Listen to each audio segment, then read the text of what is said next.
Assalamualaikum warahmatullahi wabarakatuh. Bismillahirrahmanirrahim. Alhamdulillahil qail, ya ayyuhalladzina amanu la tulhikum amwalukum wala auladukum an dzikrillah wa man yaf'al dzalika fa ulaika humul khasirun. Ashhadu an la ilaha illallah wa ashhadu anna Muhammadan abduhu wa rasuluh wa nusalli wa nusallim ala rasulillah wa ala alihi wa ashabihi ajma'in. Terima kasih saudara pengacara majlis yang saya hormati, Tuan Pengurusi dan seluruh ahli-ahli jawatan kuasa surau, Sayyidina Abu Bakar As-Siddiq, seluruh pemimpin-pemimpin masyarakat, pegawai-pegawai surau, tuan-tuan dan puan-puan. Mudah-mudahan dirahmati, diberkati oleh Allah Subhanahu wa taala. Nabi Adam alaihi salam itu dijadikan daripada tanah. Khalaqahu min turab, jadi daripada tanah. Dan kita ni pula daripada Nabi Adam alaihi salam. Tanah ni tuan-tuan adalah satu perkara yang Allah Ta'ala jadikan suci. Tanah ni bersih.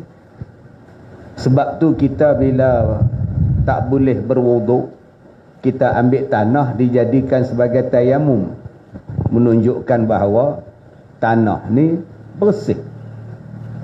Kemudian Allah Ta'ala jadikan tanah ni untuk kita umat Nabi Muhammad sallallahu alaihi wasallam adalah bersih. Boleh semayang pun. Nanti semayang hari raya, semayang di sini pun boleh. Kalau surau tak muat, semayang atas tanah ni boleh. Selagi tak ada najis, selagi tak ada kotoran pada dia, solatlah. Bila tanah tu bersih, maknanya kita pun bersih juga. Kita ni bersih. Asal kita daripada tanah bersih. Kemudian Allah Ta'ala jadikan kepada kita ruh. Ruh tu juga adalah bersih. Bersih belaka.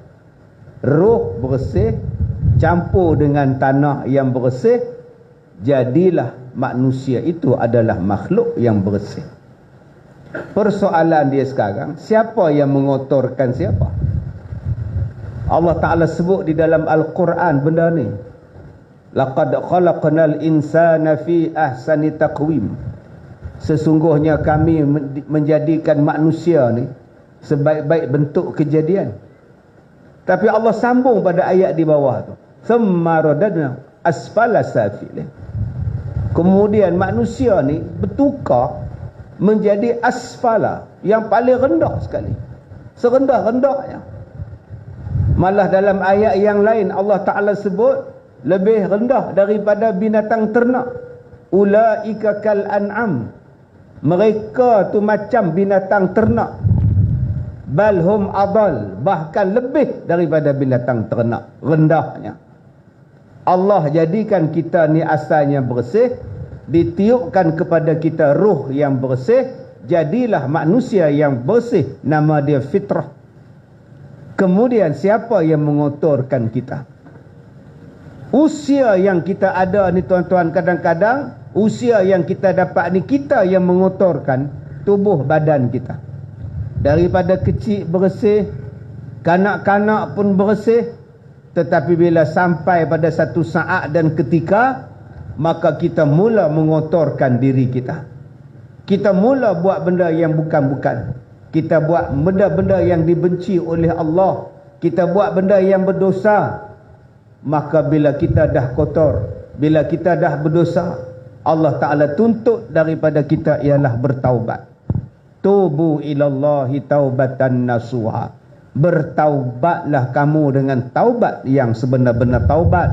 Nama dia ialah taubat nasuha. Tuan-tuan yang dirahmati Allah, inilah yang akan kita bincang pada hari ini. Antara usia dan harta. Tuan-tuan, bila sebut usia, benda ini Allah Ta'ala sebut di dalam Al-Quran, surah Ali Imran, ayat 185. Allah Ta'ala berfirman, Kullu nafsin dha'iqatul maut, wa innama tuwaffawna ujurakum yawmal qiyamah. Wa man zuhziha 'anil nar wa udkhilal jannah faqad faz. Wa mal hayatud dunya illa mata'ul ghurur. Sadaqallahul azim. Bila sebut tentang usia kita ni makin lama makin pendek. Jangan duk perasan pula umur kita ni makin lama makin panjang. Kita akan menghampiri satu saat penghapus kepada segala kenikmatan dunia. Kita akan sampai pada satu ketika yang mematikan kelazatan dunia. Kita akan sampai kepada satu ketika meninggalkan orang yang kita sayang. Daripada berada pada tempat yang luas, masuk tempat yang sempit. Berada pada tempat yang cerah, masuk dalam tempat yang gelap gelita. Inilah tuan-tuan yang kita sebut tentang usia. Ada tempoh, ada tempoh, ada tempoh pada setiap satu benda. Pokok yang kita tanam ada tempoh dia. Manusia yang kita, nama kita manusia ni pun ada tempoh dia. Allah Ta'ala bagi tempoh kepada kita dipanggil sebagai usia. Dipanggil sebagai usia. Umur. Dan penutup kepada umur tadi ialah ajal. Maka kata Allah, kullu nafsin dha'iqatul maut. Setiap yang bernyawa pasti akan mati. Setiap yang bernyawa pasti akan merasai mati. Subhanallah. Nak buat apa dalam dunia ni? Ada orang yang dengan bangganya pasang tatu di badan. Kita kata dah haram. Orang Islam ni haram mencacah tatu. Dilukisnya tatu di badan ni haram. Bukan semalam bagi tahu, bukan hari ni bagi tahu. Nabi bagi tahu 1400 tahun dulu. Haram. Buat. Kata Nabi, kalau kamu nak buat, buat. Allah kata haram, nak buat juga, buat. Tapi kamu akan tanggung apa yang kamu buat. Berapa banyak orang tuan-tuan yang faham usia ni seolah-olah dia punya.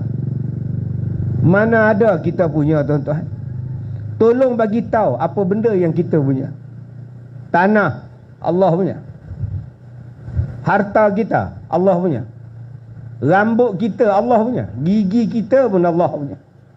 Termasuklah usia Allah bagi pinjam. Allah bagi pinjam bukan suruh kita buat benda yang dilarang. Allah bagi pinjam usia supaya kita buat benda yang disuruh. Tapi pasal manusia ni, dia nak mengotorkan diri dia yang bersih. Usia dia nak kotorkan diri dia sendiri. Padahal dia tu dah bersih. Maka bila dia buat benda haram, dia buat benda yang jahat, buat benda yang maksiat, maka dia telah membuat benda yang kotor dan dia mengotorkan diri dia sendiri. Tuan-tuan, kita tengok hari ini manusia buat benda dosa satu hal. Satu hal lagi, berani tunjuk pula. Dulu kalau orang buat jahat, dia buat senyap-senyap. Sekarang kalau buat jahat, terang-terang. Seolah-olah Allah ni tak mencatat. Sedangkan Allah Ta'ala sebut di dalam surah An-Nisa ayat 1. Allah Ta'ala ni kata apa? Alaikum raqibah. Allah Ta'ala ni atas kamu ni dia duk tengok. Allah Ta'ala sebut dalam surah An-Nisa ayat 1, Allah Ta'ala ni atas kita ni dia raqib, sentiasa melihat, sentiasa memerhatikan, sentiasa mencatat, sentiasa melihat apa yang kita buat. Jangan jadikan usia yang Allah bagi pinjam dengan perbuatan-perbuatan jahat. Buatlah perbuatan baik. Masalah dia, ustaz, saya buat baik tapi tak jadi kaya pun. Saya semayang, ustaz, tapi tak ada harta. Saya buat baik tapi selalu kena tipu. Saya selalu buat benda yang Allah suruh buat tapi saya tak senang-senang. Kawan saya, ustaz, tak semayang, duit banyak. Kawan saya, ustaz, tak pernah puasa Ramadan tapi tiap-tiap tahun melancong ke luar negeri, ustaz. Kawan saya, ustaz, dia ni zakat tak pernah bayar, ustaz. Sedekah apatah lagi. Tapi hidup dia anak beranak senang, ustaz. Anak-anak dia kerja besar-besar, ustaz. Saya ni, ustaz, orang baik, semayang, suami isteri tak tinggal, ustaz. Kami sampai sekarang tak ada anak. Minta anak tak dapat.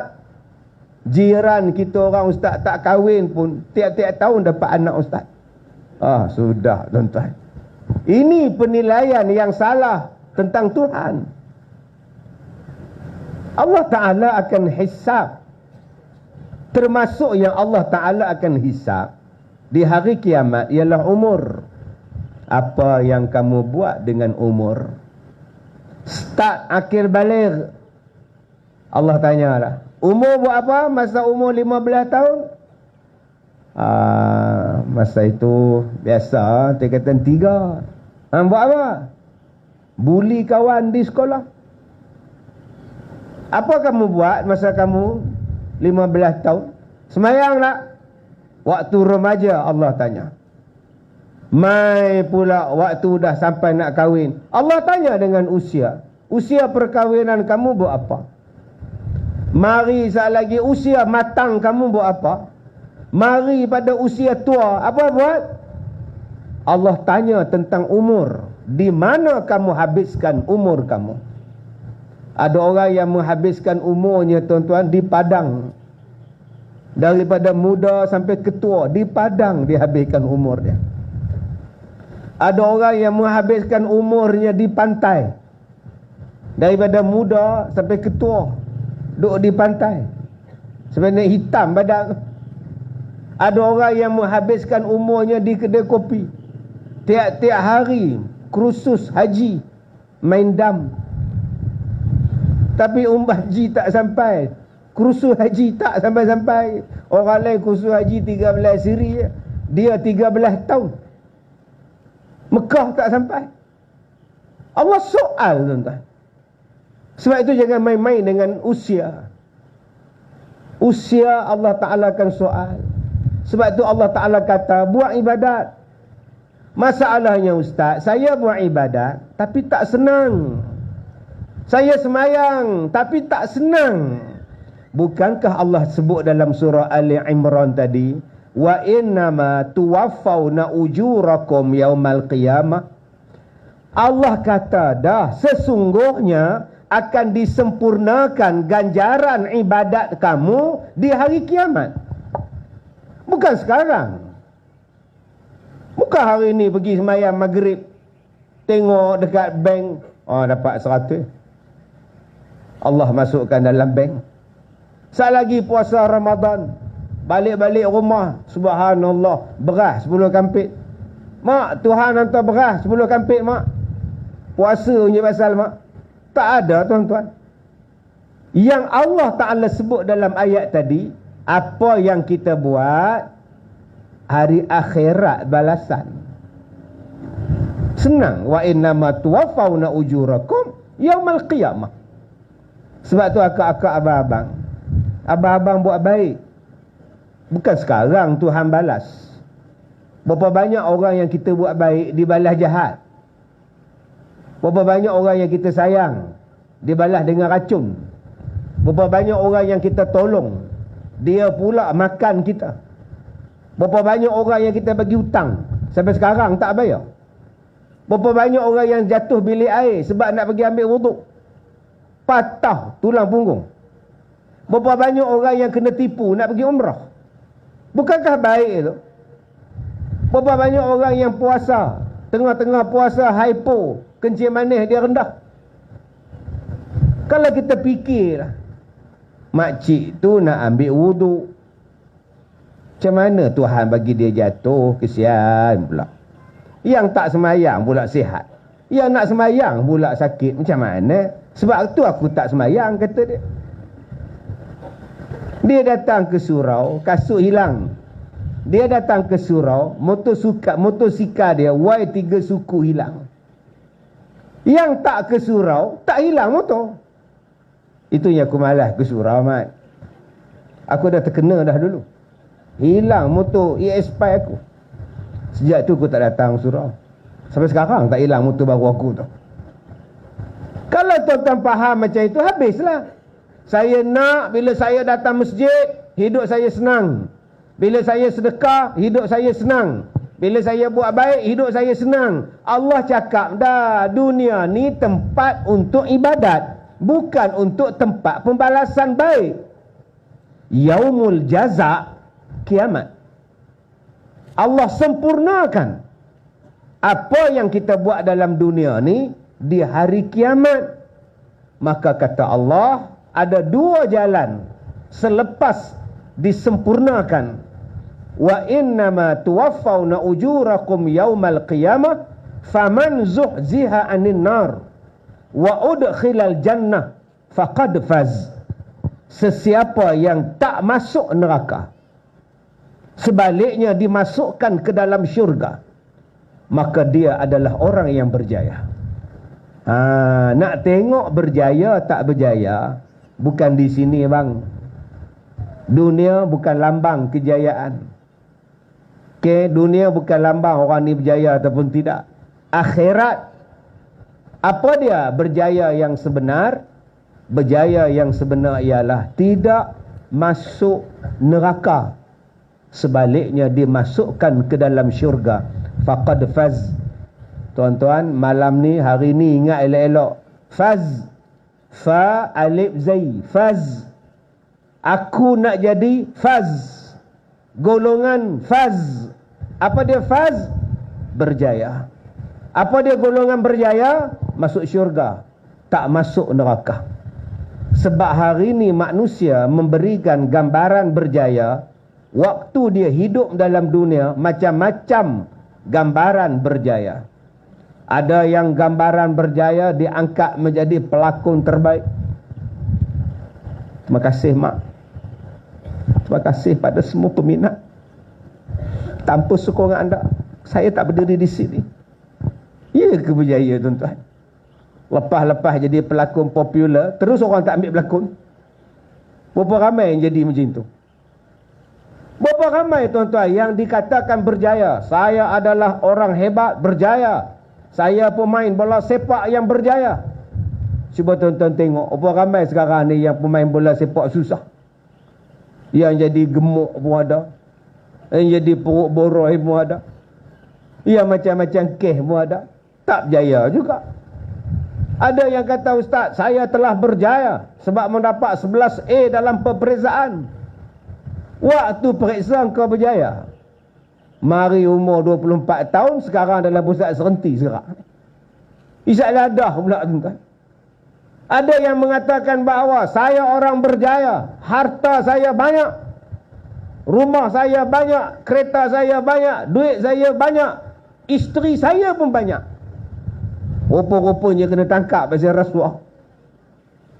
Berjaya apa tuan-tuan? Sebab itu kejayaan bukan di sini. Kejayaan yang hakiki ialah masuk syurga. Tuan-tuan, kita, anak-anak kita ambil UPSR, anak-anak kita ambil PT3, anak-anak ambil SPM, STPM. Ada yang seronok anak dia lulus. Ada yang tak seronok anak dia dapat 9E. Dia marah dekat anak dia. Orang lain 9A, engkau 9B. Apa? Bodoh. Panggil anak bodoh. Suami kata janganlah panggil dia bodoh. Yelah, apa lagi? 9B. B tu kan bodoh, bahlul, bengong, bangang. La ilaha illallah. Suami kata jangan cakap anak macam itu. Yang kamu marah sangat pada dia tu buat apa? Dan dia nak buat 9E. Kalau awak marah dia, tak ada, dia bertukar jadi 9A. Abang masuk belah anak. Saya cakap masuk anak. Saya cakap masuk belah anak. Yelah, yang kau marah dengan dia sangat buat apa? Yelah bang, kalau dia dapat 9B, saya nak tulis apa dalam Facebook. Tahu? Kalau dapat 9A, bolehlah saya tulis. Bang, ni dunia bang. Akak-akak depan saya ni, SPM tak ada pun 9A. Tapi pergi umrah 4 kali dah. Allah bagi rezeki dah. Rumah ni di Lukut ni satu, di kota nombor 1. 2 rumah Allah bagi. Tak ada SPM 9A pun. Kereta ni tengok di parking dulu. Kereta panjang satu, kereta pergi pasar ke Metok satu. Ada satu lagi belakang rumah dia, kereta sorong. Minggu lepas tempah lagi satu kereta dekat farmasi, wheelchair. Tak ada SPM 4 kereta Allah bagi. Apa masalah? Rezeki bukan pada sijil. Rezeki dari Allah. Tetapi lambang peperiksaan dia berjaya, usaha dia. Kalau dia berjaya, teruskan. Kalau dia gagal, ini bukan penutup. Tetapi ada satu lagi peperiksaan yang semua orang akan jumpa. Saya akan jumpa, pengurusi akan jumpa, Kak Leha akan jumpa, Kak Tipah tertipu akan jumpa. Tak boleh elak. Nama dia peperiksaan di dalam kubur. Tuh. Liang lahat muat seorang, gelapnya wahai tidak terperi. Selesai tanah ditimbus orang, tinggallah jasad seorang diri. Bila meninggal ya tuan-tuan, duduk dalam tanah tu. Duduk saja relax-relax tak apa. Ni bukan relax. Sebab tu tuan-tuan, macam mana kita boleh relax dalam dunia sedangkan kain kampan sedang dijahit untuk kita? Sebab tu ada orang sebut, macam mana kamu boleh ketawa sedangkan dalam masa yang sama kain kapan kamu sedang ditenun? Macam mana kita boleh ketawa sedangkan kubur menunggu untuk kamu? Subhanallah. Akan ada satu soalan peperiksaan di dalam kubur. Dan soalan peperiksaannya tuan-tuan, tak ada siapa boleh tolong melainkan diri kita dengan amalan kita. Soalan peperiksaan SPM boleh. Boleh skip. Agak-agak soalan dia susah, kita jawab soalan nombor 2. Nanti jawab balik soalan nombor 1. Tapi kalau soalan muka nakir, mana boleh skip.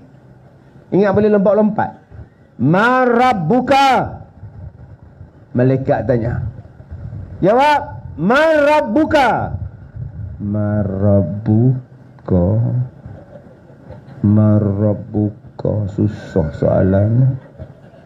Soalan nombor 2. Tuan-tuan ingat malaikat macam itu? Boleh lompat-lompat soalan. Apa nak jawab tuan-tuan? Sebab itu target kita, gunakan usia kita ni untuk lepas soalan tu. Target kita, gunakan usia yang Allah bagi pinjam ni. Bukan Allah bagi pinjam saja-saja, untuk tolong diri kita lepaskan segala masalah di pada mahsyar. Jangan buat sesuatu yang merugikan. Tuan-tuan buka di dalam Al-Quran, surah Ar-Ra'd, ayat yang ke-21. Allah kata apa? Golongan yang berjaya ialah walladzina yasiluna ma amarallahu bih ayyusala. Golongan yang berjaya ialah golongan yang menyambung silaturahim pada siapa yang disuruh disambung silaturahim. Wa yakhshawna rabbahum wa yakhafuna su'al hisab. Orang yang takut kepada Allah dan orang yang takut dalam keadaan buruk bila dia berjumpa dengan Allah. Ini golongan yang berjaya. Allah Ta'ala sebut golongan yang berjaya tu golongan siapa? Golongan berjaya ialah golongan yang sambung silaturahim. Jadi janganlah kita hidup dalam dunia ni menghabiskan masa daripada muda sampai ketua asyik bergaduh. Tuan-tuan tak nak ke hidup tenteram? Duduk kat taman seronok, tenteram, tak ada gaduh. Datang surau aman, tak ada gaduh. Ini kalau tuan-tuan habiskan masa dengan bergaduh, nak ke surau pun tak seronok. Abang tak semayang di surau ke? Malas aku. Selagi si Dolah tu jadi imam, jangan harap aku datang. Nampak? Ya, Imam Dolah pula, imam tak jadi imam ke? Selagi dia jadi makmum, tak paksa aku jadi imam. Habis tu siapa nak sembahyang jemaah ni? Apalah hidup tak seronok. Kalaulah kita hidup bermesra tuan-tuan, korban kita masuk, terawih kita habiskan, semayang kita masuk, kenduri kendara kita tolong, sakit demam kita ziarah, mati apa benda kita uruskan. Sebab kita tak ada gaduh dengan siapa. Hari ni cuba tuan-tuan tengok, bila nak datang surau, apa yang kita tanya? Kalau kita orang yang tak ada gaduh-gaduh, seronok surau ni. Tapi kalau kita bergaduh dengan orang, kita mula tak nak datang. Tak datang ke surau tu Haji, tak payah, nyampah aku. Aku jadi imam di surau tu 20 tahun. Senang-senang dia orang pecat aku. Ingat tak terasa. Habis tu sekarang tu Haji sembahyang di mana? Di rumah. Oh, sembahyang Jumaat di mana? Rumah juga. La ilaha illallah. Sebab apa yang dia jadi susah? Sebab dia gaduh dengan orang. Kalaulah dia baik dengan semua orang, kenduri dia seronok nak pergi. Tapi kalau bergaduh dengan orang, kenduri kahwin dia tak pergi. Dia parking motosikal, dia tengok musuh dia dekat depan, dia start enjin motor, dia patah balik. Isteri dia kata, dah makan nasi ke belum? Tak payah, engkau masak lain. Lauk sadik pun jadilah, kata dia. Kenapa abang? Sifat mak tempe tu ada, menyampah aku. Awak yang menjadikan dunia awak ni sempit. Kita yang menjadikan dunia kita ni sempit. Nak datang dengar ceramah pun sempit. Malam besok siapa ceramah? Ustaz Kazim. Datanglah. Malah aku datang. Kenapa? Dia belah lain, aku belah lain. Nampak? Saya jawab senang je. Boleh belah tuan. Bila awak duk kira belah sana, awak kira belah sini, bukankah sempit hidup awak? Kalaulah awak sambung silaturahim, alangkah luasnya hidup kita. Usia kita ni seronok tuan-tuan. Sebab kita disayangi, kita disukai, dan kita akan digemari oleh orang lain. Yang kedua kata Allah, manusia yang bijak ni siapa? Yang takut kepada Allah. Tuan-tuan, usia yang Allah bagi ni Allah pinjam. Takutlah bila-bila masa Allah boleh cabut. Ada orang yang dicabut nyawanya ketika sedang tidur. Ada yang dicabut nyawanya sedang dengar ceramah. Makcik oi, saya dah ceramah 30 tahun. Sepanjang 30 tahun saya ceramah, 10 orang meninggal. Waktu saya ceramah, waktu dia nak balik ke rumah ada, waktu dia nak pergi pun ada. Yang paling saya tak boleh lupa, depan saya dia meninggal. Saya ingatkan dia pengsan, hypo ke, darah tinggi ke. Tiba-tiba dia lembik, dia jatuh. Ambulans sampai, sahkan dia mati.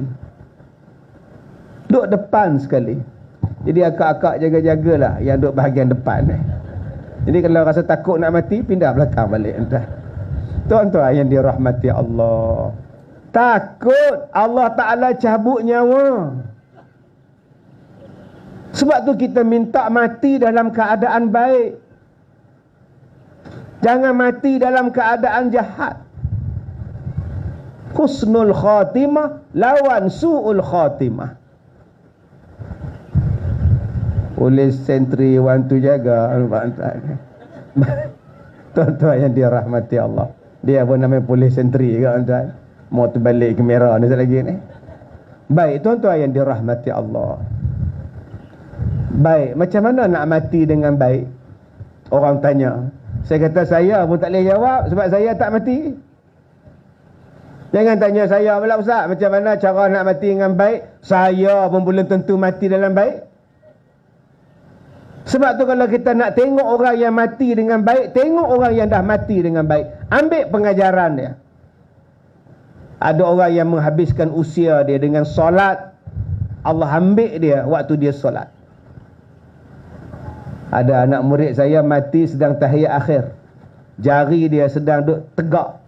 Asyhadu an la ilaha illallah. Waktu itulah dia mati.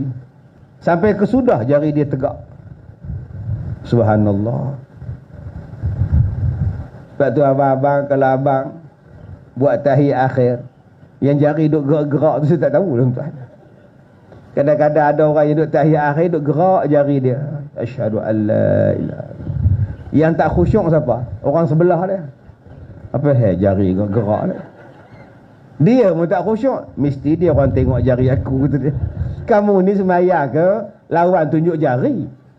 Orang semayang kerana Allah. Kamu buat pelik pada orang lain supaya orang tengok kamu. Ada orang yang meninggal dunia tuan-tuan, dia orang yang tiap-tiap hari ke masjid.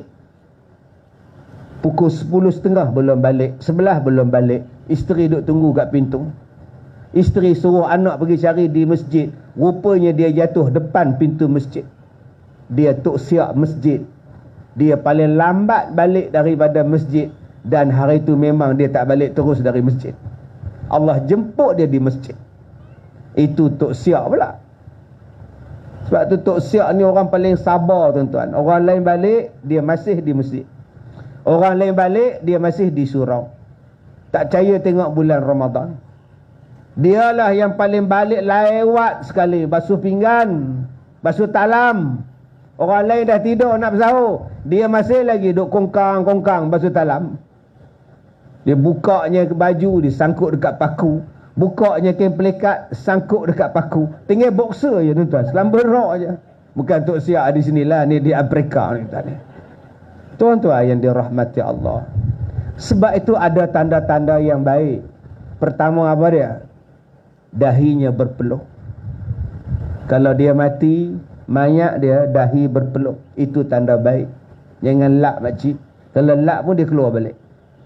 Masalahnya ustaz, suami saya meninggal, tak ada peluh. Kalau gitu makcik, ambil spray. Spray kat dahi dia. Tak boleh spray makcik. Oh, tu tanda mati baik. Yang kedua, tanda mati baik itu apa? Mati hari Jumaat atau malam Jumaat. Ada pula yang tanya, ustaz, kawan saya ni tak semayang, baru ni meninggal. Masalah dia apa? Masalah dia meninggal hari Jumaat. Itu pun masalah. Tok imam saya meninggal hari Rabu. Yang semayang hari Rabu, yang tak semayang hari Jumaat. Apa cerita ustaz? Saya jawab, Rasulullah wafat hari Isnin. Apa masalah? Kamu meninggal hari apa pun, kalau kamu orang baik, baiklah. Cuma tanda-tanda mati baik hari Jumaat. Rezeki dia. Mungkin dia taubat, kita tak tahu. Yang ketiga, tanda mati baik, mati sakit perut. Kanser perut, kanser usus, sakit perut, cirit dah seminggu mati. Yang keempat, orang yang mati bersalin. Yang ni abang-abang tak dapat. Akak je dapat peluang. Jadi kalau akak rasa nak dapat mati baik, minta-minta lah bersalin upah. InsyaAllah. Mana nak tahu kan, kau tahu ni mengandung pula. Yang kelima, mati yang baik itu apa? Mati lemas. Mati lemas. Pergi tangkap ikan, langgar di ombak, mati. Melainkan dia pergi itu dalam keadaan tak elok. Dia pergi itu dalam keadaan tak elok. Ribut taufan, dia keluar menangkap ikan. Isteri larang, abang ribut, jangan pergi. Tak pula leha, kalau mati syahid. Tu bukan syahid, tu bunuh diri bang. Yang tu yang kita minta. Yang seterusnya mati dalam fisabilillah. Yang seterusnya mati dalam menuntut ilmu. Ni mati-mati yang baik.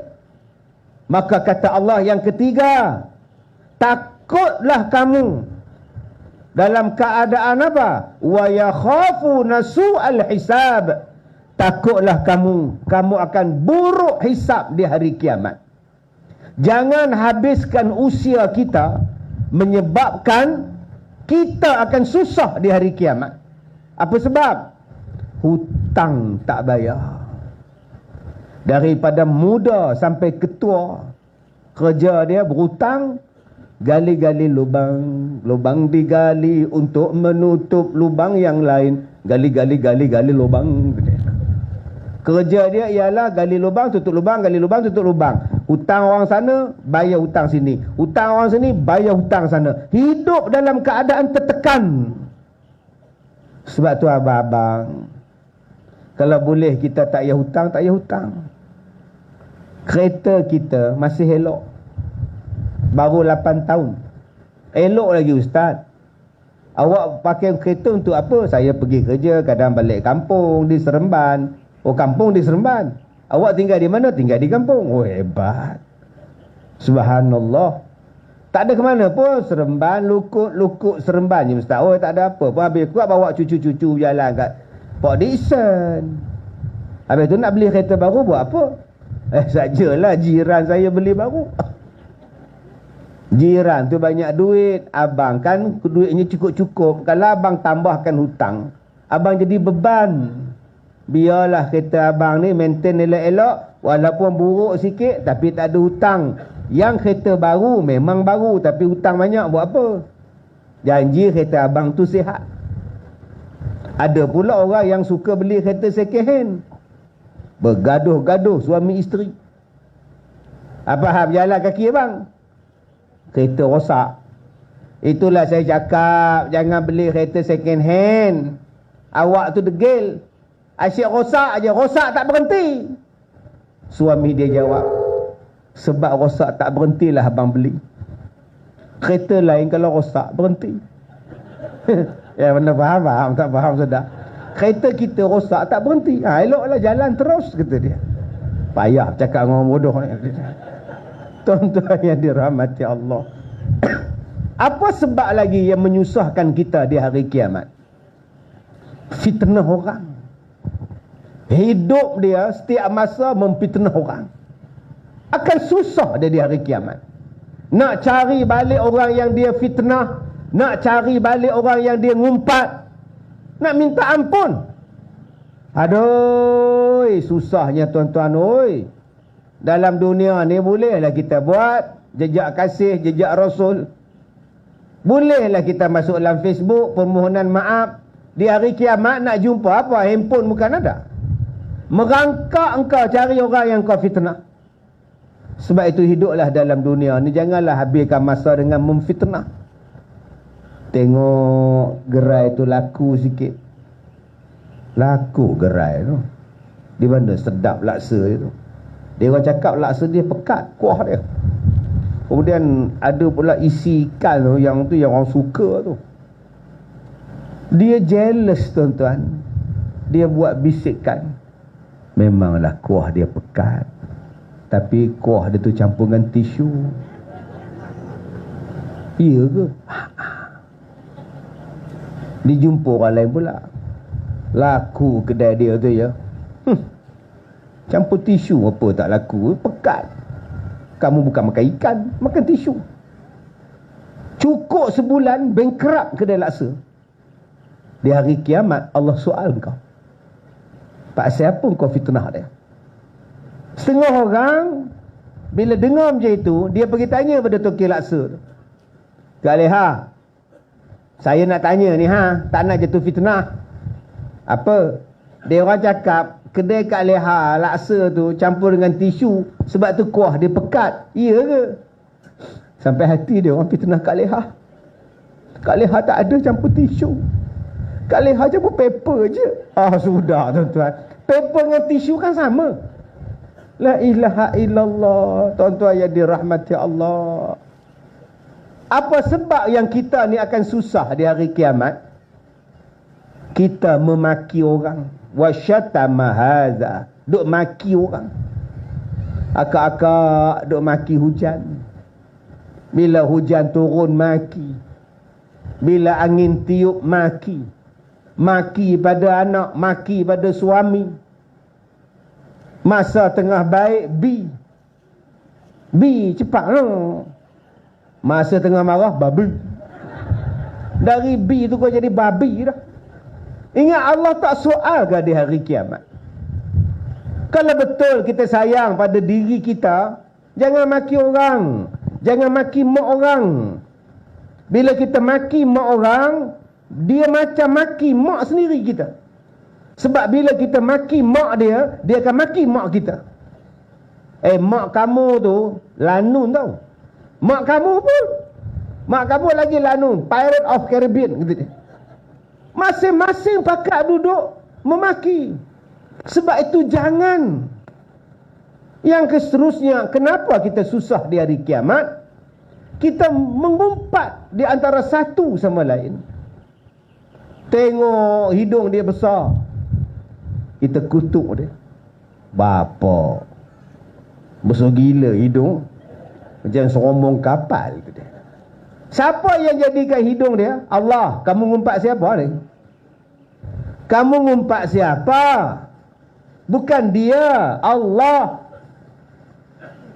Muka tak cukup, ada hati nak minta anak orang. Muka pun gelap, ada hati nak minta anak orang. Jangan cakap macam itu, mengumpat.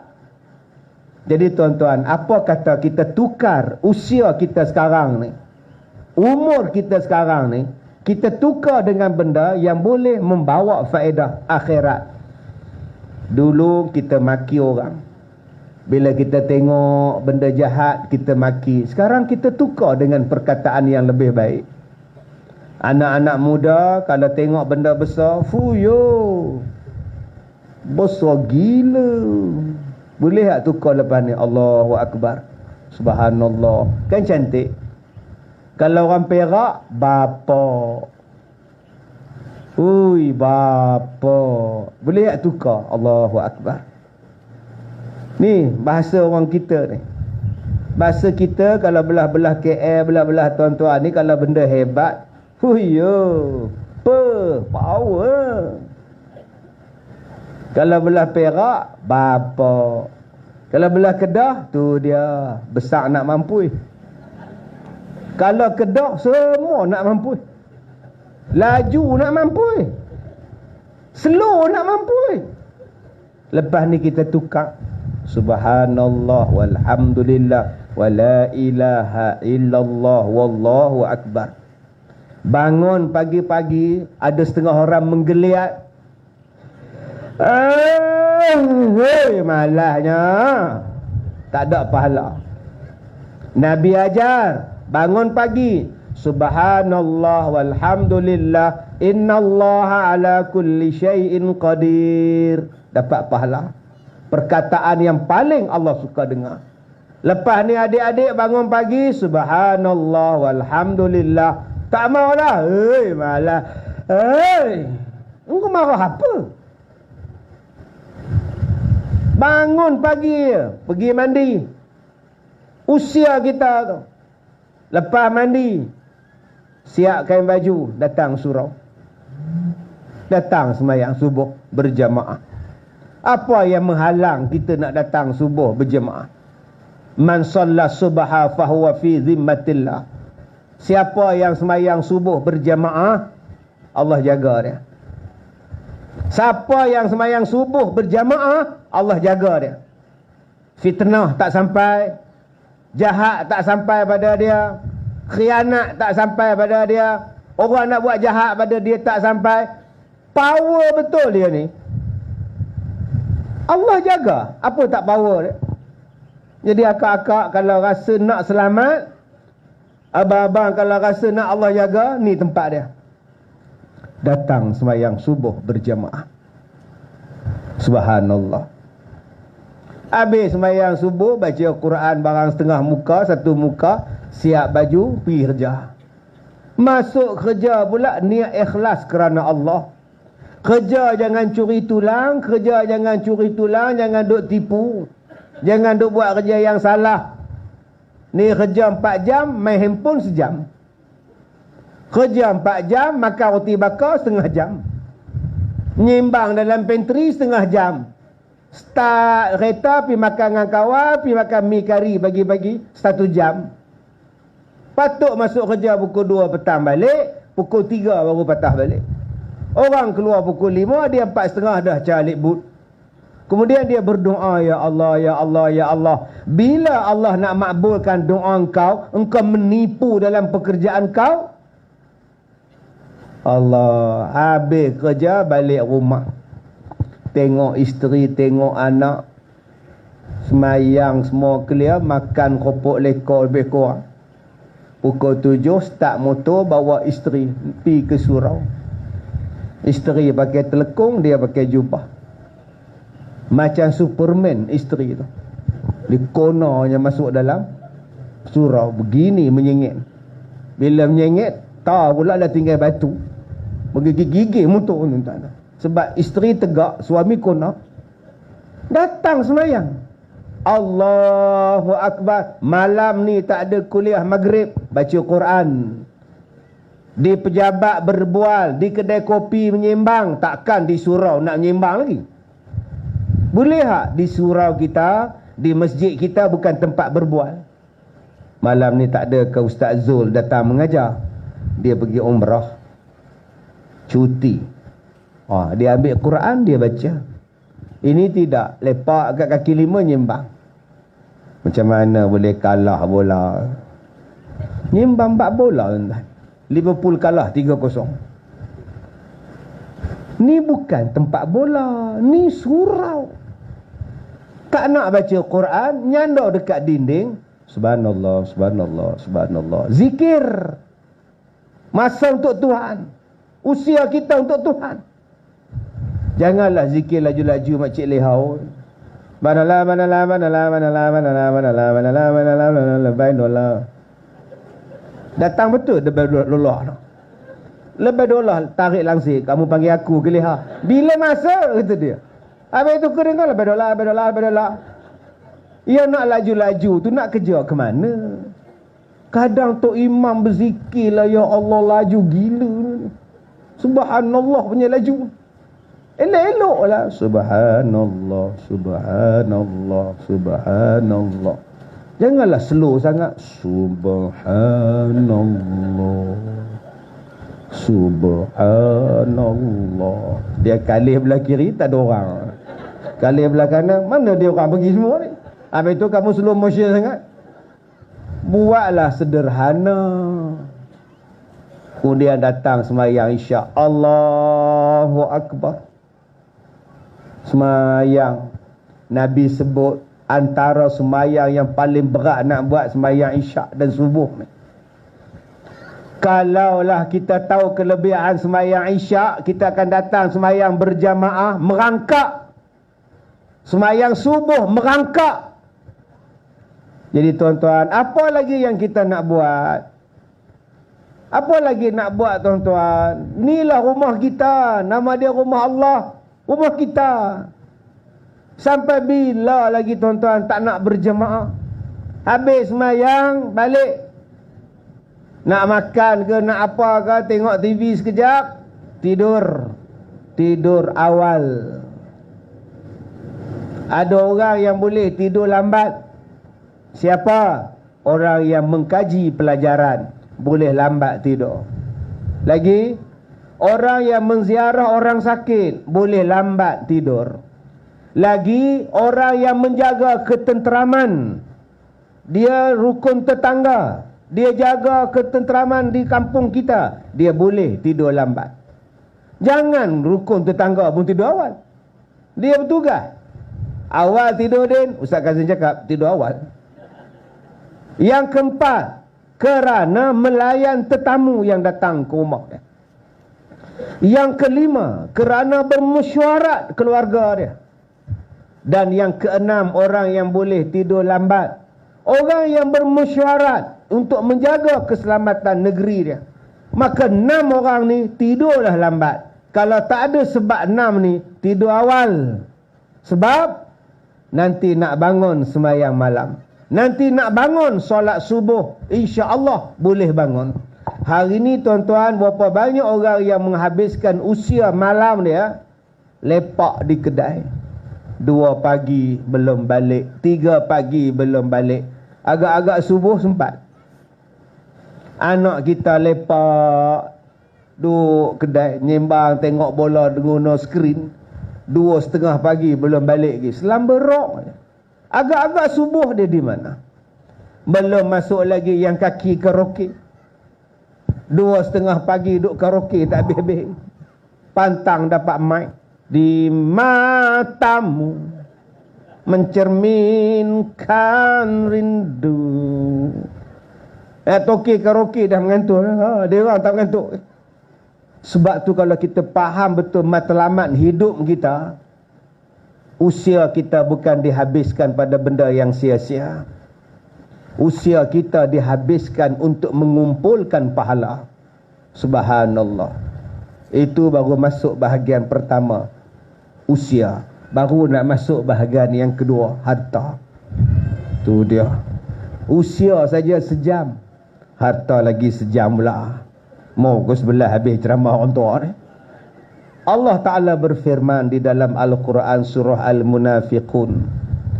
Ya ayyuhalladzina amanu la tulhikum amwalukum wala auladukum an zikrillah. Wa man yaf'al dhalika fa'ulaika humul khasirun.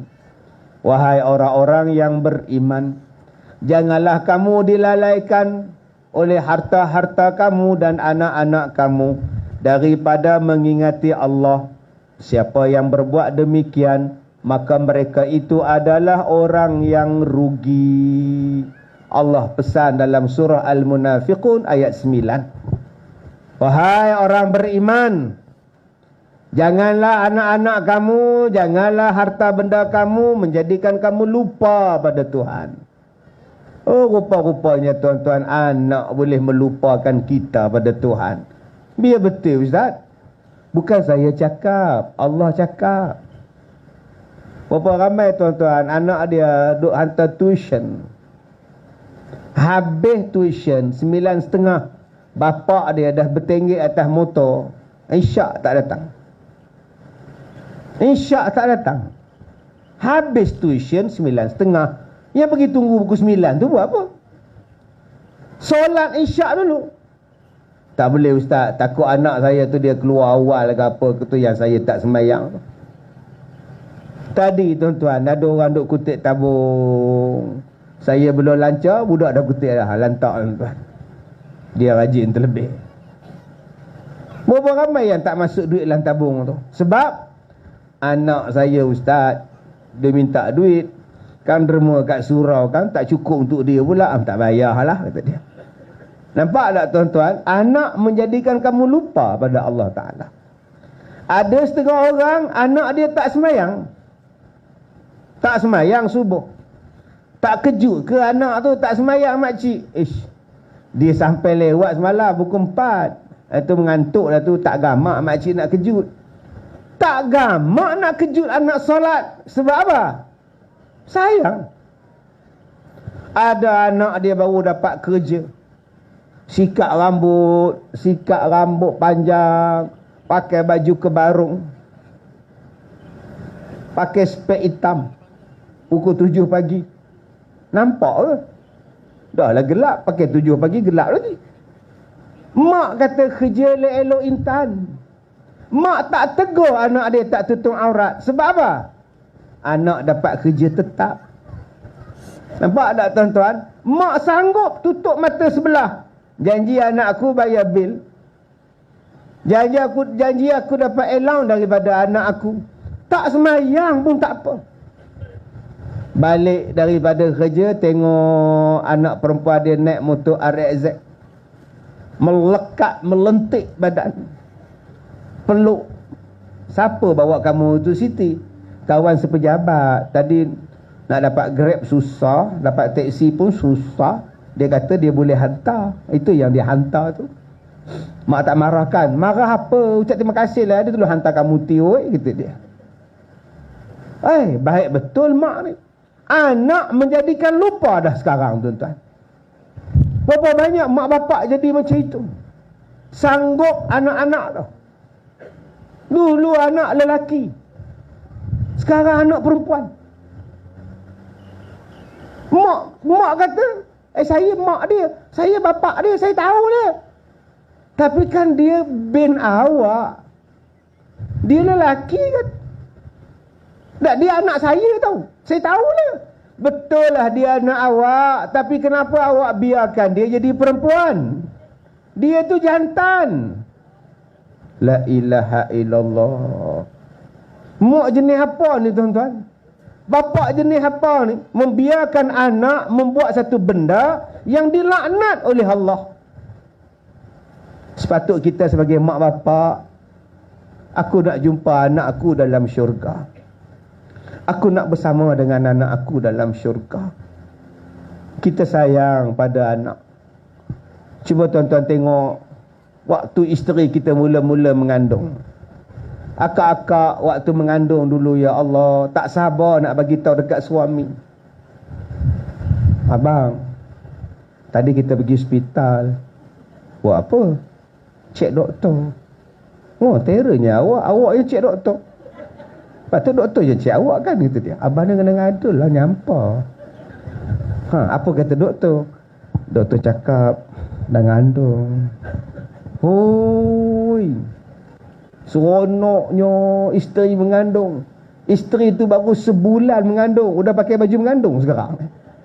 Tak nampak lagi perut, udah pakai baju mengandung. Baru 2 bulan mengandung, udah buka buku. Kalau laki-laki bubuh nama apa abang? Cubalah bubuh Muhammad Adrian. Kalau Muhammad Kazim? Saya pergi ceramah di Terengganu, tuan-tuan. Ada satu budak datang peluk kaki saya. Bapak dia sampai mak sampai ustaz, ini anak kita orang. Nama dia macam nama ustaz. Oh ya ke? Muhammad Kazim ustaz. Dulu nama lain, tapi kuat menangis. Siang malam menangis. Habis tu tukar nama ustaz. Elok terus. Jadi abang-abang kalau rasa anak kuat menangis, tukar nama saya, insya-Allah. Sihat budak tu. Baru 2 bulan dah sibuk cari kelengkapan baby. Subhanallah. Sekarang apa kita nak dengan anak? Kita nak menipu diri kita atau kita nak menipu Allah? Yang halal adalah yang halal, yang haram adalah haram. Kita hidup dalam dunia tak lama. Jangan jadikan anak ni kita lupa pada Tuhan. Jangan anak ni buat maksiat, kita lupa pada Tuhan. Kita nak balik anak-anak ni berkumpul dalam syurga. Benda ini disebut oleh Allah di dalam Al-Quran. Allah Ta'ala sebut dalam surah At-Tur. Dalam surah Tur, Allah Ta'ala sebut ayat 21 sampai ayat 26. Bagaimana kita boleh berkumpul balik dalam syurga bersama dengan anak-anak dan suami kita, isteri kita dalam syurga. Tuan-tuan yang depan saya ni tiap tahun pergi umrah. Tak pun sekali 2 pergi umrah. Cuba tuan-tuan tengok orang pergi umrah, kalau naik atas kapal terbang, apa yang dia orang bising? Suami, isteri, anak buat umrah. Duduk dalam flight, cari nombor tempat duduk. Mesti bergaduh. Isteri di belakang, suami di depan. Cuba tengok. Isteri menjerit dari belakang, "Abang, marilah sini." Suami cakap, "Nombor aku sini, kau duduk belakang tu. Duduklah sini, kata duduk depan, buat apa?" Bergaduh-gaduh tuan-tuan. Saya duduk tengok atas kepala saya pula tu gaduh. Cepat nanti awak tu sakit makan ubat. Orang tu dia gatek betul dia. Nanti nak makan ubat apa semua tu pada. Duduk belakang tu apa masalahnya? Rupanya suami tu tak nak ke belakang sebab sebelah dia janda. Dia malas duduk sebelah isteri dia. Bayangkan, kenapa yang makcik seronok, suami duduk sini, isteri duduk sebelah, anak duduk hujung, satu row tu pasal apa? Senang Ustaz oi. Nak keluar ke tandas senang. Tak habis makan, suami boleh habiskan.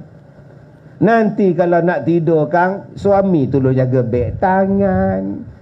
Senang. Kalau sakit kepala ke, suami tolong picit. Akak, sayang macam mana pun pada suami, pada anak, pada isteri, mesti mati. Tetapi ada satu tempat yang tak mati-mati, nama dia syurga. Sayang macam mana pun pada isteri abang, isteri abang ni satu hari akan jadi tua. Buka-buka tudung, keluar balik rumah, putih melepak rambut. Aku ingat mak lampir. Ada satu tempat dalam dunia tak ada. Ada satu tempat di sana semua orang dalam syurga tu cantik. Nama dia syurga Adnin. Syurga yang dikhaskan untuk suami, untuk isteri, untuk anak-anak dia bertemu balik dalam syurga. Jannatu adnin yadkhulunaha man salaha min abaihim wa azwajihim wa zurriyatihim. Ada satu syurga nama dia Adnin. Siapa yang soleh, mak yang soleh, bapa yang soleh, suami yang soleh, isteri yang soleh, anak-anak yang soleh, mereka akan berkumpul di dalam syurga. Betul punya perkumpulan. Kak tak nak jumpa balik arwah mak, tak nak jumpa arwah bapa. Abang-abang tak nak jumpa arwah mak bapak, tak nak jumpa arwah isteri kita, suami kita dalam syurga. Kalau gitu tuan-tuan, jom kita didik anak-anak kita. Ustaz, macam mana nak didik anak-anak supaya senang masuk syurga? Ada satu kalimah di dalam Al-Quran surah Tur ayat yang ke-26. Allah Ta'ala sebut musyfiqin nama dia. Hendaklah kamu menjadi golongan musyfiqin. Apa itu Ustaz? Cemas. Anak tak semayang, cemas. Anak kita hisap dadah, cemas. Anak kita ni tak pandai baca Quran, cemas. Anak kita balik daripada luar pukul 2 pagi baru sampai, dengan muka berminyak, naik basikal lajak, kena cemas. Anak kita ni bibir dah hitam dah. Pasal apa ni? Hisap rokok, kena cemas. Anak kita ni punya langit-langit indah biru dah. Mak bapak kena cemas. Dia makan syabu, dia makan ais, kena cemas. Anak kita ni asyik nak marah, mata lebam, asyik nak marah aja, kena cemas. Mungkin dia ganja. Anak kita ni tiap-tiap hari Ahad keluar dengan boyfriend, kena cemas. Kalau tuan-tuan tak cemas anak-anak kita buat macam itu, harapan nak jumpa dalam syurga tak ada. Jadi tuan-tuan, jom kita cemas tentang anak kita. Jangan hanya cemas anak nak periksa tahun ini tak tahulah si Aiman tu, tahun ini SPM tu tak tahulah, budak tu lah katakan susah hati lah kan. SPM dia susah hati. Ya, anak tak pandai baca Quran, buat relax. Anak saya tu sampai sekarang tak pandai main piano, tak tahulah. Tak pandai main piano kau cakap tak tahulah. Tak semayang kau tak cakap lantak lah Ustaz. Tuan-tuan, Allah kata nombor 2, jangan jadikan harta lupakan kamu pada Tuhan. Ni baru nak masuk tajuk harta. Lamanya Ustaz. Saya dah ceramah 30 tahun. Inilah kali pertama saya datang ke sini. Kalau ceramah sekejap, rugilah. Kita habis sampai pukul 12. Tuan-tuan, salah ke ada harta? Islam ni tak suka ke kita banyak duit? Nabi Sulaiman ada harta. Nabi Ibrahim ada harta. Okey. Nabi Daud ada harta. Tuan-tuan jangan cakap Nabi ni miskin. Nabi Sulaiman tu tak ada orang lebih kaya daripada Nabi Sulaiman. Nabi Ibrahim kaya. Binatang dia banyak. Yang duk jaga binatang dia, anjing-anjing pemeliharaan dia, yang duk jaga kambing-kambing ternak dia tu, anjing tuan-tuan.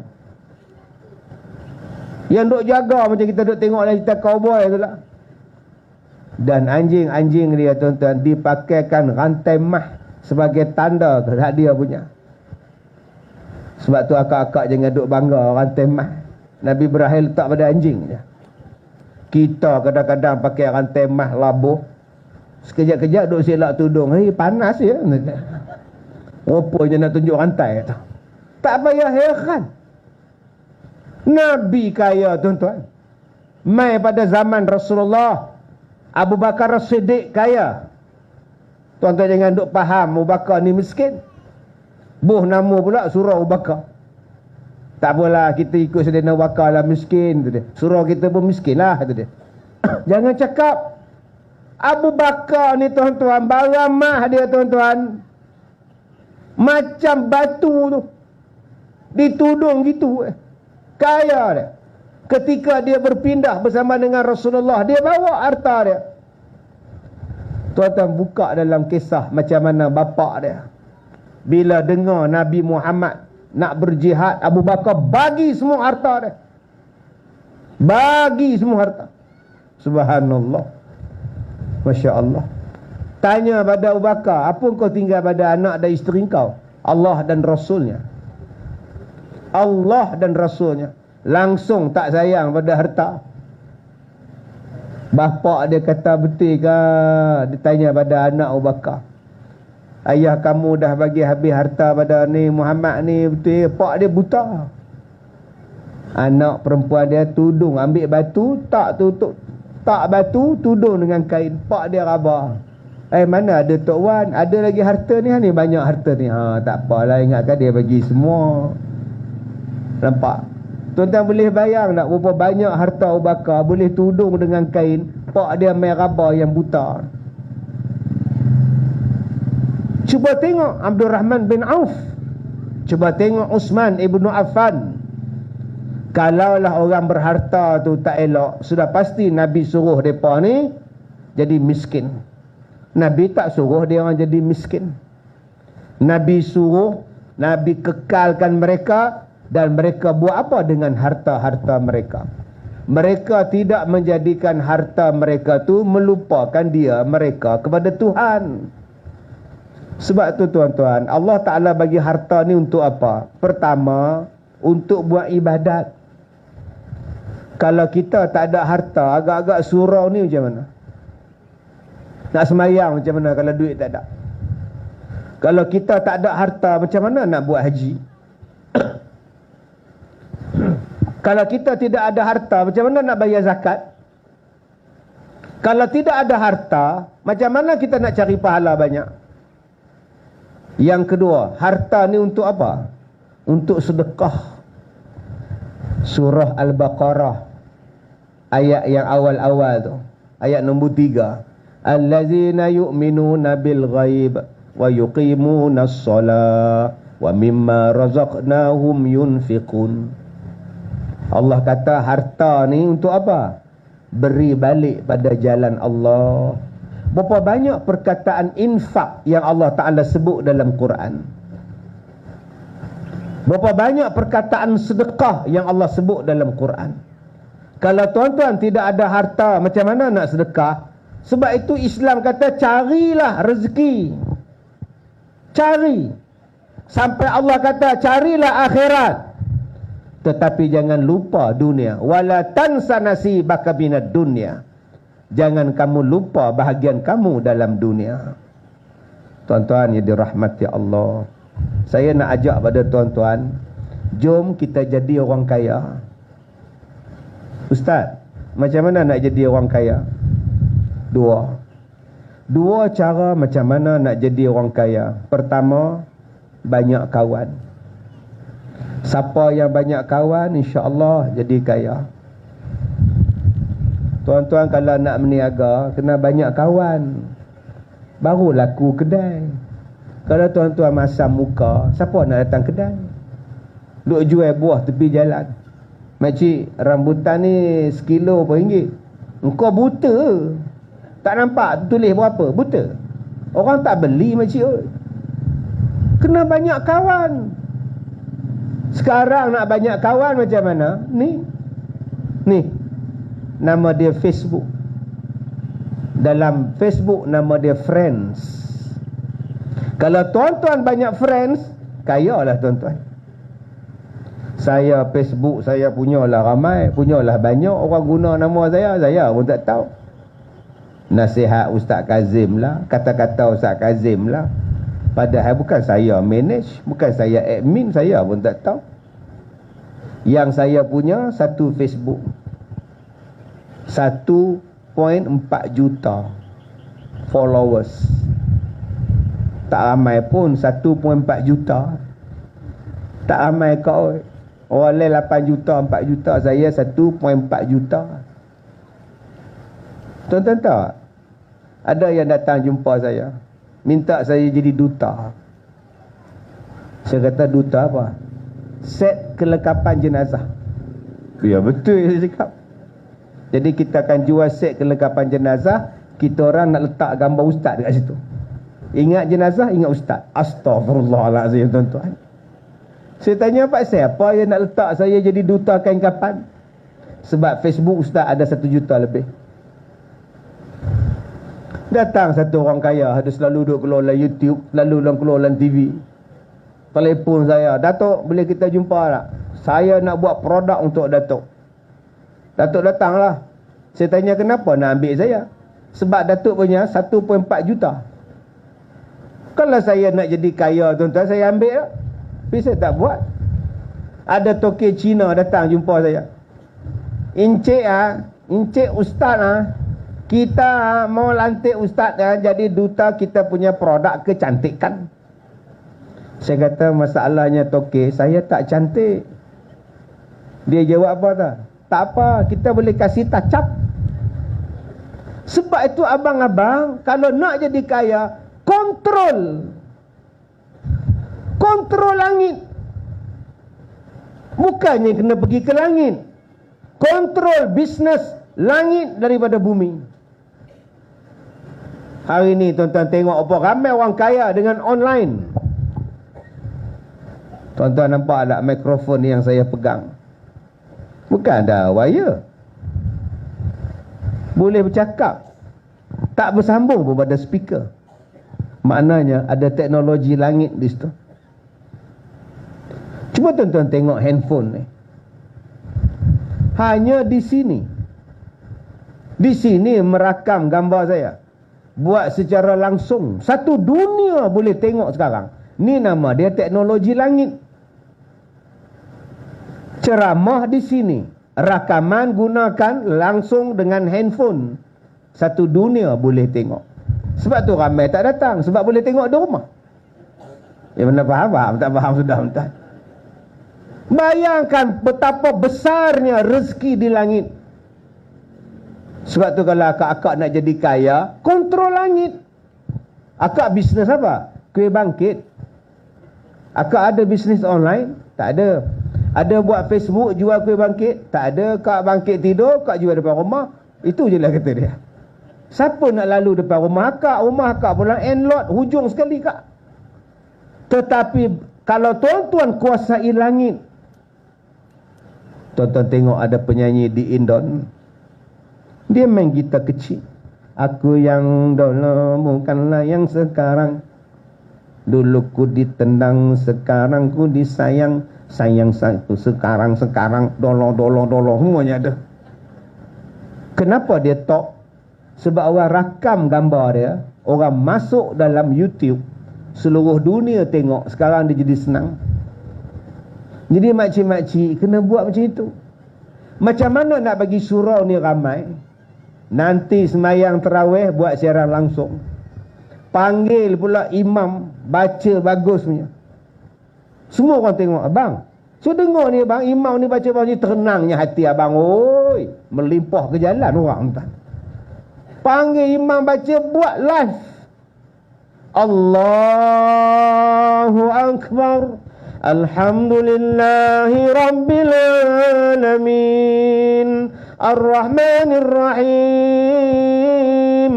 Maliki Yaumiddin. Bangun semua orang lukut.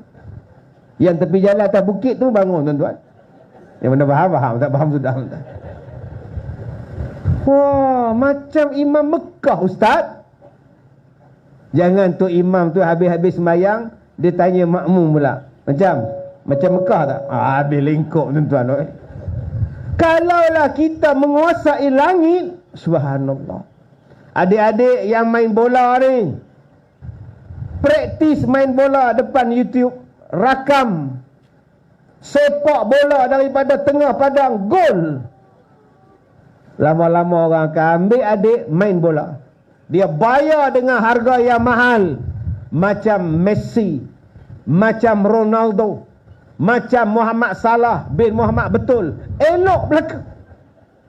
Mereka tu jadi hebat sebab orang tengok daripada YouTube. Orang tengok daripada langit. Orang tengok daripada teknologi langit. Kalau nak jadi kaya, banyak kawan. Bagaimana nak banyak kawan? Bagaimana nak promosi? Terletak pada tuan-tuan. Kalau tuan-tuan masih menolak benda-benda ini, sampai bila-bila pun macam itulah tuan-tuan. Ubah belaka. Yang kedua, bagaimana nak jadi banyak duit? Bagaimana nak jadi kaya? Rasulullah sebut sedekah. Jangan tunggu kaya baru nak sedekah. Bersedekahlah sampai jadi kaya. Ulang balik. Jangan tunggu kaya baru nak sedekah. Bersedekahlah sehingga menjadi kaya. Tuan-tuan tanyalah pada orang kaya-kaya ni, apa amalan dia orang? Jawapan dia ialah sedekah. Saya jumpa dengan satu orang kaya, duit banyak. Saya tanya dekat dia, harga cincin dia tu berapa ringgit? Dia pakai cincin sebentuk besarnya 4 jari tutup, bayangkan. Cincin pakai pada 1 jari, tapi besarnya batu dia sampai tutup 4 jari. Loh, kayanya. Dia ada sekolah tahfiz, dia buat masjid, dia sponsor ibu tunggal. Dengan sebab dia sedekah banyak, Allah bagi rezeki banyak pada dia. Saya jumpa dengan satu orang India. Satu orang India dan orang Cina. Dia datang ke sekolah saya sebab nak turap jalan tar. Dia nak turap jalan tar India. Dia kata, saya mau kasih jalan tar tutup bagi cantik. Saya tanya pak siapa nak buat? Selalu kalau kita bagi lagi banyak kita dapat. Tapi jangan kasih tahu semua orang. Saya beritahu sebab tak ada nama dia. Yang paling saya tak boleh lupa satu orang Cina. Bila saya nak buat surau, dia datang jumpa.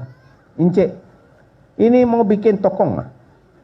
Tak, mau bikin ni surau semayang punya. Yalah itu tokong lah. Bukan, surau semayang punya. Yalah itu tokong semayang punya lah. Bukan, ni Tuhan Allah punya surau semayang. Yalah. Yalah. Saya tanya, Toki mau apa? Saya mau bayar zakat. You Islam ke? Saya tak Islam. Habis tu kenapa mau bayar zakat? Lagi kita bagi lagi Tuhan Allah kasih. Tuan-tuan lupa ke dengan hadis Nabi, ma naqasat sadaqatun min malin, tidak akan berkurang harta kalau kamu sedekah. Nabi sebut takkan berkurang harta kalau kamu sedekah. Orang Cina boleh percaya pada hadis ni, kita pula tak percaya, tuan-tuan. Sekupang pun tak masuk, 10 sen pun tak masuk pergi sembahyang Jumaat. Buat-buat tidur lagi kalau tabung berjalan. Habis tabung berjalan, tegak oleh badan. Macam mana nak jadi kaya? Ustaz, saya cakap pada ustaz, saya bulan Ramadan, saya ambil satu malam buka puasa. Saya sponsor. Setiap minggu RM10 sembahyang Jumaat saya masuk tabung. Saya tak kaya pun. Saya tak kaya ustaz. Saya cakap terang, saya tak kaya ustaz. Abang ada anak berapa? Anak saya tak ramai, 12. Abang kaya anak. Abang kaya anak. Abang ingat kaya ni banyak duit ke? Kaya ni maham luas. Baru ni satu opah datang jumpa saya, bawa 2 baby kembar dia. Minta tolong cucu ni Datuk. Oi, dia menak Datuk juga belah mulut. Saya pun belah mulut 6 hari, cucu kembar. Datang pula anak dia seorang lagi pula. Ustaz, belah mulut anak saya. Ya, ini berapa hari dah ni? 5 tahun ustaz. Astaghfirullahalazim.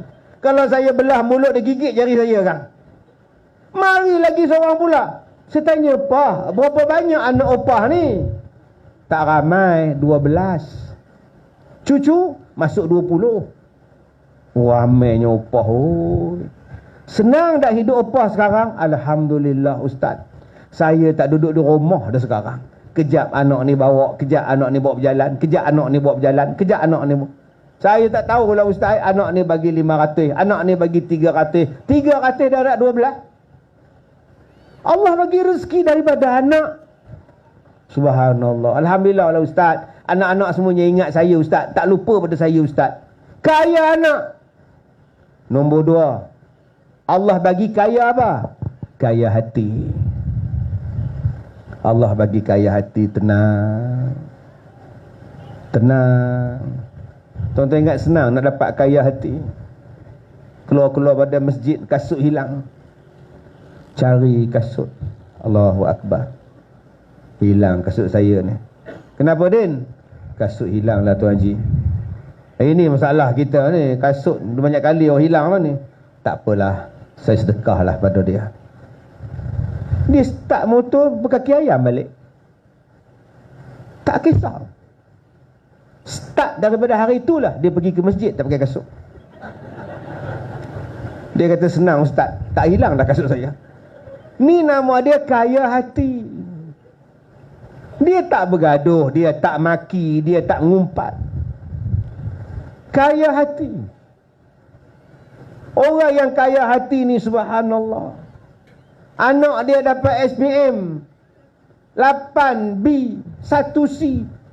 Kaya hati. Anak kita dapat 8B abang. Tak apalah. Janji dia jadi anak yang dengar cakap, yang soleh. Tak apalah. Kita hantarlah sekolah hak mana boleh terima dia, kolej yang mana boleh terima dia, pusat giat marah boleh terima dia. Masa depan dia tak tertutup. Senang dia jawab. Kaya hati, duduk di hospital. Sakit apa Tuan Haji? Allah, saya ni banyak dosa. Mudah-mudahan sakit ni menghapuskan dosa saya. Kaya hati. Anak meninggal. Anak saya 2 tahun ustaz, demam panas. Ada setengah cakap coronavirus. 2 tahun umur dia ustaz. Alhamdulillah anak saya ada syurga ustaz. Dia boleh sabar. Takziah lah Tuan Haji, isteri Tuan Haji meninggal. Inna lillahi wa inna ilaihi raji'un. Alhamdulillah. Saya cadang nak tambah yang lain pula lah. Hai, senangnya jawab tuan-tuan. Dia boleh cakap, saya cadang nak cari yang lain pula lah. Abang-abang kalau rasa nak ganti isteri yang dah meninggal, datang sekolah saya. Stok banyak. 79, 68. Elok-elok semua tuan-tuan. Subhanallah. Akak-akak pun kalau rasa nak tambah suami, ganti suami, datang sekolah saya. Ni ada stok yang baru umur 70. Elok kak cikgu usaha pencen. Kalau kak dapat dia untung kak. 6 dalam 1. Kecil manis, darah tinggi, jantung, gaut, buah pinggang semua ada kak. Dapat dia 6 penyakit dalam 1 kak. Yang keseterusnya, apa yang Allah bagi pada orang yang rajin sedekah, Allah murahkan rezeki pada dia, dapat jiran yang baik. Ni chow kutiau ke mi goreng ni? Sebab nak pedih mata saya ni. Tuan-tuan tak apa, kipas angin tak ada ni, kipas angin duduk tala kat saya ni. Masuk dalam mata tuan-tuan. Tak dapat sebungkus jaga tu ke kedai ni. Nak merah mata kita tuan-tuan. Baik. Allah Ta'ala dia bagi jiran yang baik. Tuan-tuan ingat senang ke nak dapat jiran yang baik? Ni kelebihan orang yang ada harta, yang jadi pemurah. Jiran-jiran dia baik. Kita pergi umrah senang hati, kita pergi masjid senang hati, kita balik kampung jadi senang hati, sebab kita ada jiran yang baik. Kak-kak dapat jiran baik, janda sebelah rumah punya baik, tak tahu lebih kakak, lebih pada adik. Kita balik kerja lambat, dia yang angkat, lipat pakaian. Mana nak cari kak? Malam pukul 9 hantar. Oh leha. Dah si iron leha oi. Sabtu Ahad masak nasi lemak, masak kuah lemak, gulai lemak, dia hantar. Kita tak payah masak bang, kak leha hantar. Kak janda tu hantar, ya Allah, syukur sangat ya Allah dapat. Rupa-rupanya itu madu dia. Patutlah baik sangat. Akak-akak berhati-hatilah, anda mampu mengubahnya kak. Baik dah makna tu. Tuan-tuan yang dirahmati Allah, dengan sebab kita sedekah tu apa? Ada 4 jenis sedekah. Ada 4 cara bersedekah. Yang mana kalau tuan-tuan buat 4 cara bersedekah ni, Allah Ta'ala kata disediakan syurga untuk kita. Kalau kita buat 4 jenis sedekah ni tuan-tuan, Allah pertemukan kita balik dalam syurga bersama keluarga kita. Pertama, allazina yunfiquna fis sarra' wad dharra. Kedua, wallazina yunfiquna amwalahum fi sabilillah. Ni tuan-tuan dengan jalan apa? Dengan jalan sirra wa alaniyah. Ada 4 jenis sedekah. Pertama, bersedekahlah secara sembunyi. Senyap-senyap. Ni Ramadan dah dekat, jumpa dengan pengurusi surau. Senyap-senyap jumpa. Ji, saya bagi 2,000 untuk buka puasa Ramadan nanti. Nak bagi resit ke? Tak payahlah. Nak tulis nama kat whiteboard ke? Tak payah. Haji jangan bagi tahu orang tahu, senyap tahu. Baik.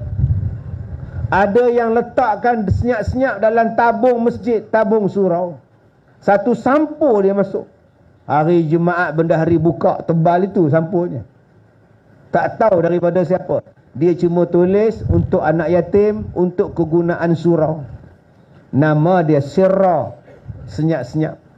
Ada di sini tuan-tuan, janda anak 5. Dia buka pintu pagar, beras depan rumah. Siapa yang bagi? Dah. Minggu depan beras lagi. Siapa yang bagi? Dia tak ada pula tulis kat beras tu, kenang daku dalam doamu. Tak ada sebut tuan. Itu macam nak ngorak je.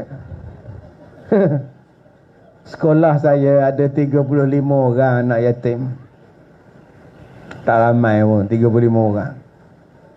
Saya masih ingat tuan-tuan, datang satu orang, dia kata, Ustaz, jiran saya sudah mati, anak kicik-kicik. Bolehkah Ustaz ambil letak sekolah Ustaz rumah anak yatim? Saya kata boleh. Kisian Ustaz, kicik-kicik Ustaz. Mak dia macam mana? Mak dia saya ambil. Sudah tuan-tuan. Mak dia ambil, anak yatim bagi kat saya. Ini nama dia pelaburan yang bijak tuan-tuan. Apa salahnya kau ambil mak dia sekali dengan anak-anak dia? Besarnya pahala. Orang sedekah nombor 1 senyap-senyap. Tak tahu tuan-tuan. Tiba-tiba je masuk dalam akaun surau. Bila sampai penyata, 10,000. Siapa masukkan? Untuk kita nak repair surau, untuk nak besarkan surau. Kadang-kadang kipas di surau ni tuan-tuan tahap sakaratul maut. Sian kat surau kipas orang perempuan. Makcik nak duk semayang buah kipas tu dah ngucap la ilaha illallah. Kipas dah bunyi ngak. Ambil wakaf senyap-senyap. Nombor 2, sedekah secara terang-terangan. Terang-terang sedekah. Saya di sini mendermakan, lambat yang disebut. Dia umum pula dia sedekah. Maka dipanggil i'laniyah nama dia. Wa alaniyah, sedekah secara terang. Boleh, harus. Itu bukan riak, bukan sombong. Yang ketiga, sedekah sebab seronok. Orang pakat duk heboh anak saya dapat 9A. Minggu ni heboh 2 kali pasal Ustaz Kazim. Pertama, Ustaz Kazim masuk hospital. Dengan isteri saya pun percaya. Ustaz Kazim sakit, nazak, sekarang kat hospital. Saya dapat mesej, dapat WhatsApp beribu-ribu. PA saya 3 orang. Tuan-tuan bayangkan berapa ribu mesej dia orang dapat. 3 orang PA saya. Pakat kelang kabut. Yang paling saya tak boleh lupa, isteri saya percaya saya masuk wad. Padahal saya ngantar dia kat muka pintu. Bye-bye mama. Dia nak pergi sekolah. Bye-bye mama, Assalamualaikum. 7.25 dia call. Abang kat hospital ke? Hospital apa? Ni dah dalam WhatsApp kata abang sakit. Kan tadi bye-bye kat mama. Kalau isteri saya boleh percaya, agak-agak tuan-tuan percaya tak? Semua orang tanya pengurusi surau, macam mana Tuan Haji? Datang ke Ustaz Kazim ni? Sakit ni. Nampak? Viral nombor 2, anak saya periksa dapat 9A. Viral pula ada. Surat khabar semua ambil. Surat khabar dalam internet semua ambil Ustaz Kazim ni. Viral belakang ni. Seronok anak-anak berjaya periksa. Seronok buat kenuri kat surau. Bila tanya kenapa seronok? Anak saya lulus. Suami saya lulus. Kenapa buat kenuri? Sebab saya kahwin. Kenapa buat kenuri? Sebab saya dah selesai masalah pembahagian pusaka. Saya nak sedekah ni sebab saya seronok. Sedekah nombor 3, seronok. Sedekah nombor 4, sebab tak seronok. Sedekah waktu tak seronok, nama dia darrak. Suami mati seronok tak Kak Leha? Tak seronok. Mana ada suami meninggal, isteri ketawa. Kenapa Kak Leha ketawa? Suami meninggal. Tu namanya tak makan ubat. Waya putus. Dalam keadaan suami dia meninggal, dia sedih. Tiba-tiba dia panggil orang surau. Datanglah Tuan Imam, datanglah. Saya ni nak sedekah sikit. Suami saya meninggal. Tu yang saya bagi makan sikit, bagi duit sikit. Sedekahlah. Tu imam pun bila tengok dia sedekah, marilah kita baca doa la ilaha illallah, la ilaha illallah. Tu yang asalnya tahlil tu. Bersedekah waktu susah, sarra' wa darra', bukannya salah. Tuan-tuan yang dirahmati Allah, jom kalau tuan-tuan nak sihat, gunakanlah harta ni dan dapatkanlah harta ni daripada jalan yang sihat. Jangan dapatkan harta daripada jalan penyakit dan membelanjakan harta pada jalan penyakit. Penyakit ni akan sampai pada kita dan kita tak mampu nak menolak bila sakit tu sampai. Jadikan harta ni sebagai penolak penyakit kita dan penolak daripada kita susah di hari kiamat. Jadi tuan-tuan, saya nak tutup ceramah malam ni. Saya dah ceramah 1 jam setengah. Terasa tak makcik? Terasa tak 1 jam setengah? Oh, tak terasa.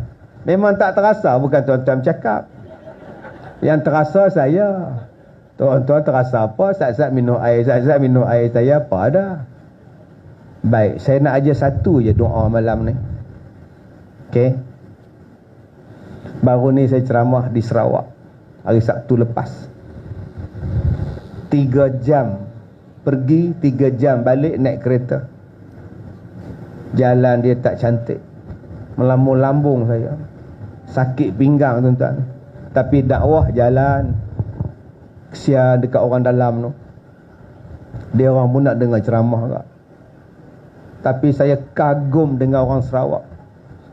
Walaupun ceramah jauh di dalam, tapi kehadiran beribu-ribu manusia. Semangat tuan-tuan. Sakit pinggang saya hilang, letih saya hilang bila tengok kesungguhan orang Sarawak. Ini yang saya puji orang Sarawak tuan-tuan. Bila nak balik, saya ni sakit pinggang, duk cari tandas tak jumpa. Nak kencing balik pokok takut bengkak. Tak pernah faham, tak faham sudah. Sampai jumpa tempat hentian lori, adalah tanda second hand situ. Bila saya keluar daripada kereta saya, anjing 4 ekor datang menyerang saya, menyalak-nyalak sampai saya pula tak berani nak keluar pada pintu kereta tu. Saya cakap pada pemandu, cakap pada pengiring saya kata, abang, saya bacakan ayat ini, abang ikut, anjing ni akan lari. Saya pun ajar dia orang.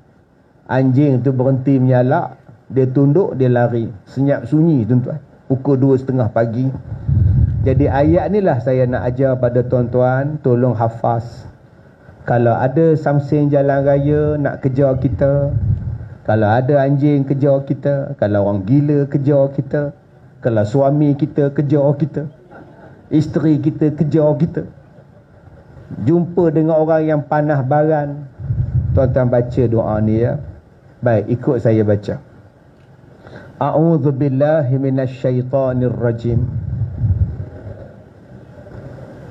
Minha khalaqnakum wa fiha nu'idukum wa minha nukhrijukum taratan ukhra. Lagi sekali, kuat-kuat sikit. Minha khalaqnakum wa fiha nu'idukum wa minha nukhrijukum taratan ukhra. Taqabbalallahu minkum. Baik, jadi tuan-tuan hafaz doa ni, tuan-tuan bacalah selalu. Bila ada masalah kegawatan, baca doa ni. Saya waktu ceramah saya tak tinggal doa ni tuan-tuan, sebab macam-macam perangai manusia, ada hak main serang, ada hak menjerit. Jadi saya akan baca doa ni supaya dia diam, dia tunduk, dia dengar cakap. Mudah-mudahan Allah merahmati semua yang hadir, semua yang mengikuti ceramah kita pada hari ini.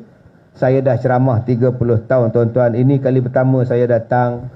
Jadi kalau nak jemput lagi, tunggulah 30 tahun daripada sekarang. Jadi kalau tuan-tuan ingat pada saya, tengoklah betul-betul. Okey? Tengok betul-betul lah kalau rindu. Intai kami antara nampak, esok jangan rindu-rinduan. Kan? Kalau rindu, tuan-tuan dah datang dah sekolah saya, alhamdulillah. Baik, insya-Allah bagi tuan-tuan yang nak lepaskan rindu, pergi ke gerai saya tu. Pusat Pendidikan Al-Barakah tu ada buku saya. Tuan-tuan boleh beli buku tadi, buku petua-petua yang saya amalkan. Tuan-tuan, ni adalah sedekah kepada sekolah saya. Macam-macam produk ada di situ. Dan yang terbaharu ialah buku saya, petua-petua Ustaz Kazim, tentang yang saya amalkan dalam hidup saya. Dan yang kedua, malam besok saya pun masih berada di kawasan ini. Dan saya rasa besok adalah orang yang beruntung kalau tuan-tuan datang malam besok, sebab saya akan lancarkan buku terbaru saya di kawasan tuan-tuan dulu. Belum dilancarkan di mana-mana kedai buku. Malam besok di mana? Spring Hill apakah? Okey, saya akan lancarkan buku saya, besar sangat ke masalahnya tu. Jadi tuan-tuan datang malam besok, kita jumpa insya-Allah. Wabillahi taufik wal hidayah. Assalamualaikum warahmatullahi wabarakatuh.